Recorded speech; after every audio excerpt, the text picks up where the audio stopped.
In this section, we're going to talk about the purpose of testing your code.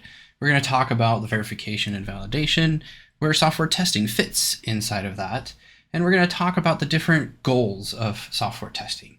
So let's get started.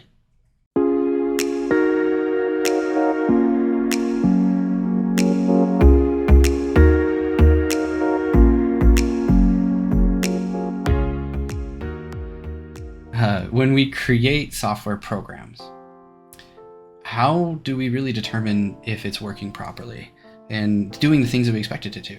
And how do we know that we've developed kind of the correct thing? Well, there's this concept in software engineering called verification and validation. And in fact, it's actually a broader concept. It's for systems, kind of the whole system as a whole, whether that's just a software program or a software program that is a part of a subsystem of a bigger system. And the idea is that you use these procedural concepts to verify and validate that your system is operating the way that you expect it to be, that it meets those requirements and correctly delivers the product that you promised your customer. The differences between validation and verification are best described by this quote. Validation is, are we building the right product?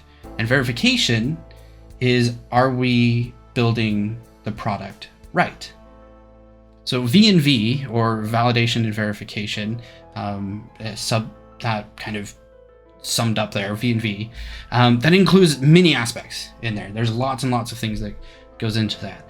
Software testing is one of those subsets of those aspects that's in there. So what exactly is the purpose of software testing? Well, we have two main goals. First is to demonstrate that the product meets those requirements that we expected them to be. So whether we formally have written down all the requirements and we're following through and trying to design our product according to that, or we just have a mental thought in our head. The point of testing is to make sure that it's actually doing what we expect it to do. The other thing that testing does, it helps us to discover incorrect or undesirable or even like non-conforming behavior. And those kinds of testing is done, it's called non-functional testing.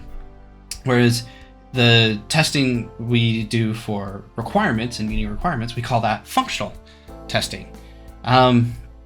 Software testing is kind of an interesting aspect. It requires a lot of attention to detail.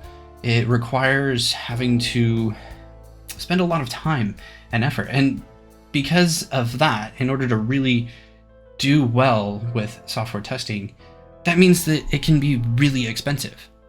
And so that's something to kind of think about.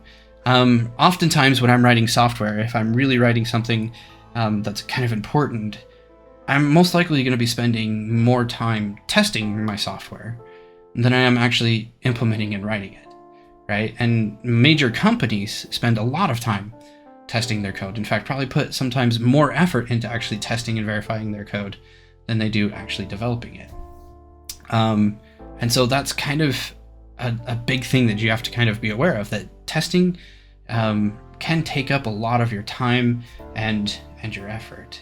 And so that's what the purpose of software testing is to make sure that your product meets the requirements through functional testing and discovering anything kind of odd about your behavior using non-functional tests. And in the next section, we're going to talk about what some of those functional and non-functional tests look like.